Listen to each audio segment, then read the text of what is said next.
Il y a 95 millions d'années, la vie était difficile dans cette région désertique. Seul un fleuve et ses rives offraient assez d'eau et de nourriture pour la faune. Le fleuve des géants.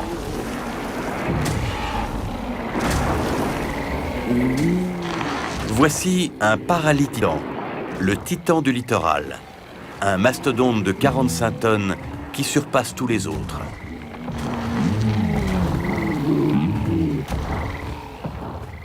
Sous un tel climat, les animaux de cette taille ont besoin de se désaltérer souvent.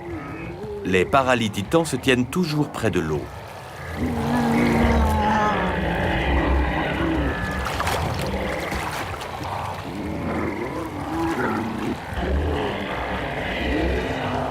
Mais les fleuves cachent souvent de mauvaises surprises.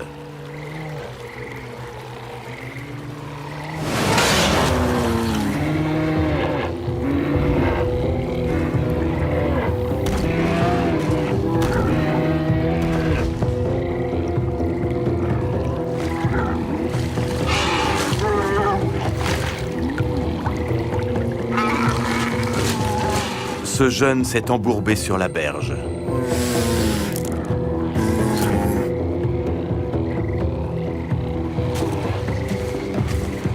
Il attire la convoitise des crocodiles.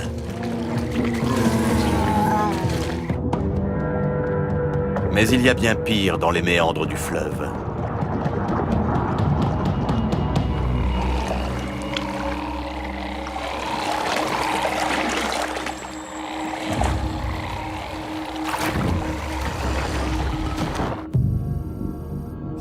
On ne peut nier un air de famille avec les crocodiliens que nous connaissons.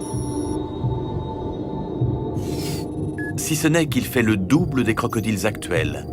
Sa tête mesure à elle seule près de 2 mètres.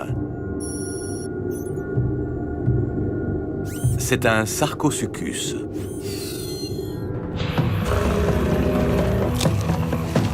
Le Sarcosuchus est un monstre de 8 tonnes, un tueur d'élite.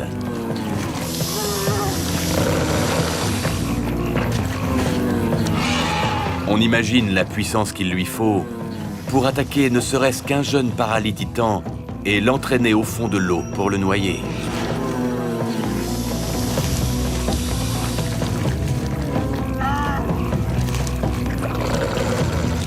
Pourtant, même pour ce carnivore qui ici fait régner la terreur, le fleuve des géants n'est pas un lieu sûr.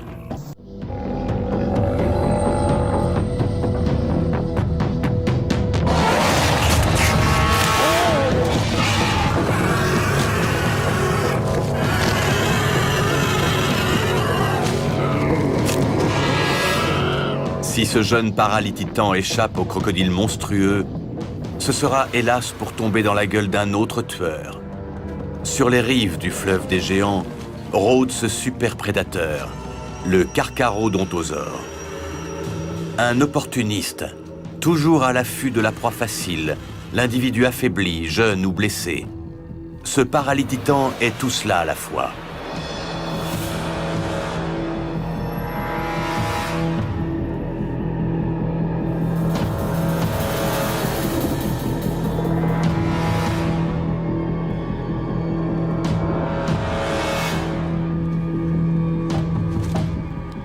Dans ce sinistre tir à la corde, il ne peut y avoir qu'un gagnant.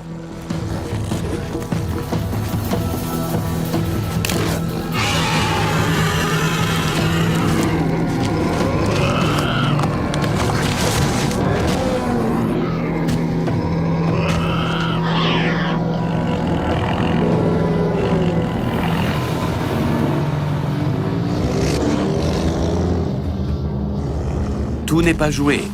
Le Carcharodontosaure pourrait aisément achever la jeune victime, mais peut-il affronter un adulte de 45 tonnes?